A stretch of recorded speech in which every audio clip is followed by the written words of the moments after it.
kahinaan, pero pusong busog na busog. Dito ang ligaya ay di nasusukat sa yaman, kundi sa pagmamahal at bayanihan. Sa pista ng baryo, sayaw at kulitan, lutong bahay, kwentong walang katapusan.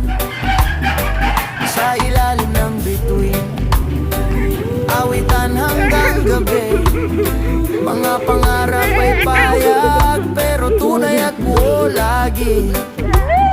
Kahit mabagal ang oras, di ka naman nag-iisa.